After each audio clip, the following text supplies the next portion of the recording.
A new Proxia's Vault card is dropping in Grand Archive TCG, and that means players all over the world, completely for free, can print and play this card and add it to their decks, and this card just might change the metagame, so let's talk about it.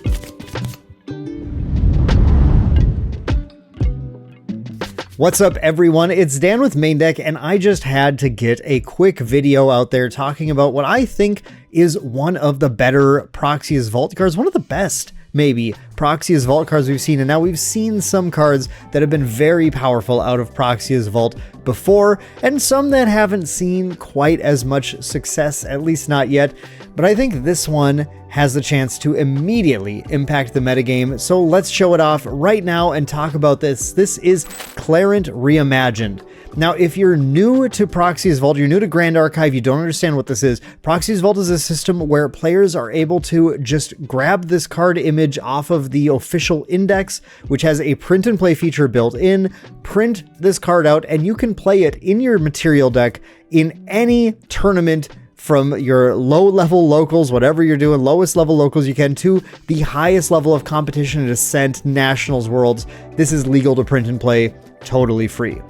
Now, if you want a real copy of this card, if you wait a few months, a month or two, I don't know how long it'll take, at some of the major events like Ascent, you will get a little package that will have a copy of this card so you can have a real one in your collection. But for now, print and play is perfectly fine. Now, this is Clarent Reimagined. Let's talk about the card and why I think this might actually seriously impact the metagame right now.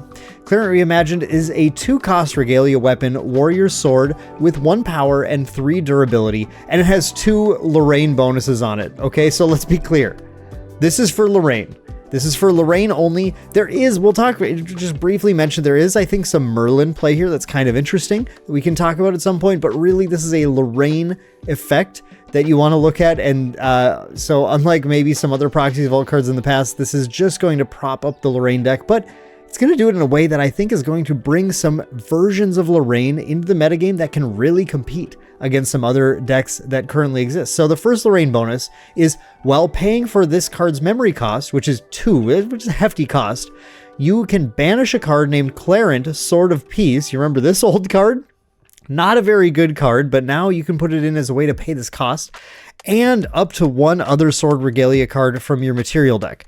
Each card banished this way pays for 1 of the costs. So you always have to banish a Clarent if you're going to use this effect, and then you can banish up to 1 other card. So just to be clear, you have to banish a Clarent if you're going to reduce the cost by any amount.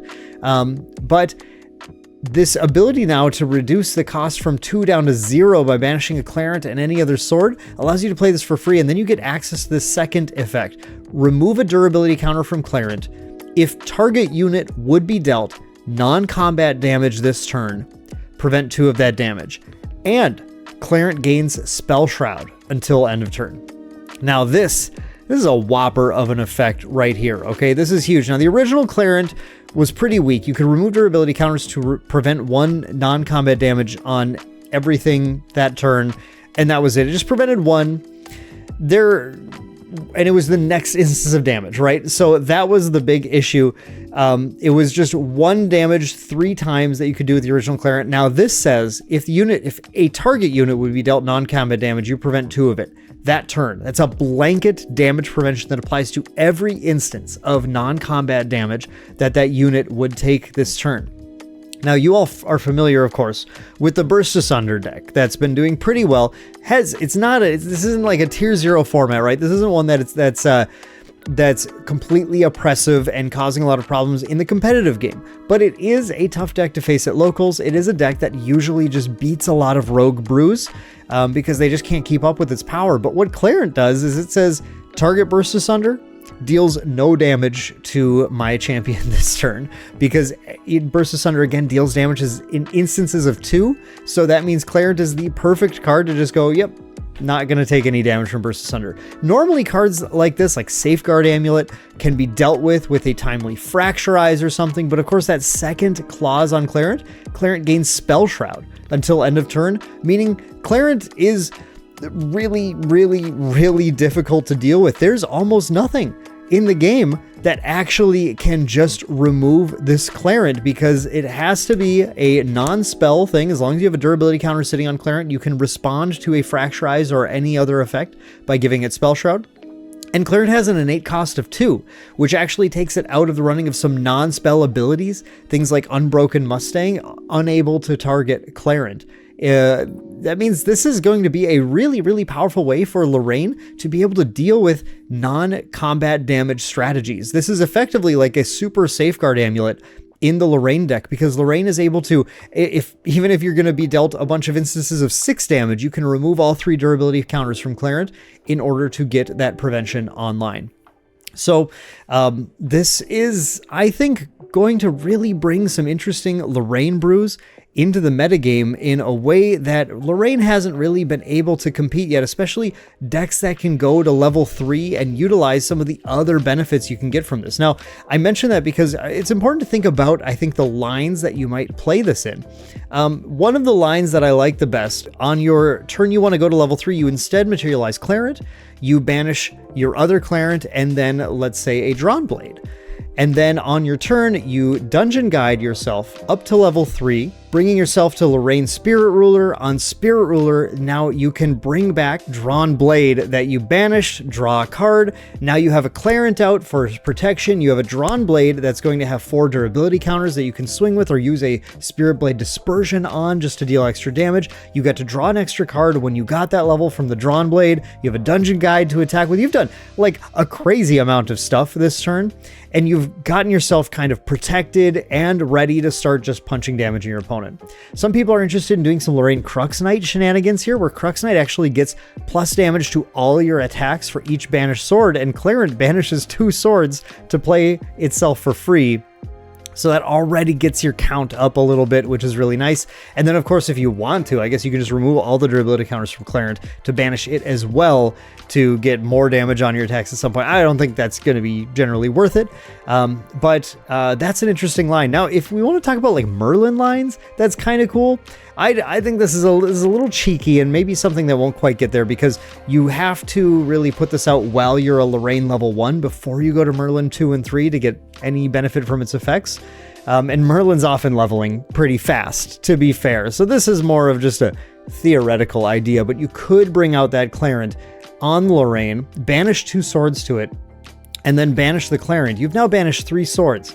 That means when you do get to your Merlin level 3, that Incarnate Majesty's base cost is down to 9, because it does get reduced for every banished sword that you have. So that's kind of interesting too, honestly. This base cost 9, then that efficiency 3, 4, down to 5 costs, that you might be able to actually punch out these Incarnate Majesties the turn you level more frequently. If you take a turn or maybe use a Beseech the Winds to get your Clarent out. Look, I'm just looking at this and I think there is a lot of play here, and it's not just related to Burst Asunder, right? The other things Clarent can do are very, very powerful. We've seen some Arasana decks doing well in various capacities. Burst Asunder Arasana, that's one of them, but also Astra Arasana coming back was also performing well in Kuala Lumpur. This is a card that says Polaris cannot kill most of my board unless you get a lot of age counters on it, because again, this is if target unit would be dealt non-combat damage. So you can save, you can actually remove all 3 to just super save 1 unit of yours, 1 ally of yours if you want to, or you can remove all 3 to make 3 of your allies possibly survive through a Polaris unless they put a ton of extra age counters on it. So that's a lot of interesting play. And against fire aggro decks, which of course are always performing pretty decently, you have the ability to just prevent damage that would be dealt from something like Blazing Throw or Vermilion Decree, or, you know, look at like the Fire Gwoja decks that are trying to deal damage in order to get age counters, or excuse me, to get quest counters. You can use this to prevent that damage, to slow them down. And even potentially against a Luxem deck, you can use this to really slow down their ability to get that Lightweaver's Assault kill. Maybe even use this with cards like Weaponsmith that allow you to add extra durability counters to this. If Luxem needs to build up more turns in order to kill you with Lightweaver's Assault, and you start to keep Weaponsmiths in play, then this is just going to kind of keep up with them by continuing to add more and more durability counters, and eventually they're not getting anywhere, and you can you know, punch through and kill them. So I think there are a lot of decks where this is going to have some play to it, where you're going to be able to prevent some serious damage from being dealt to you.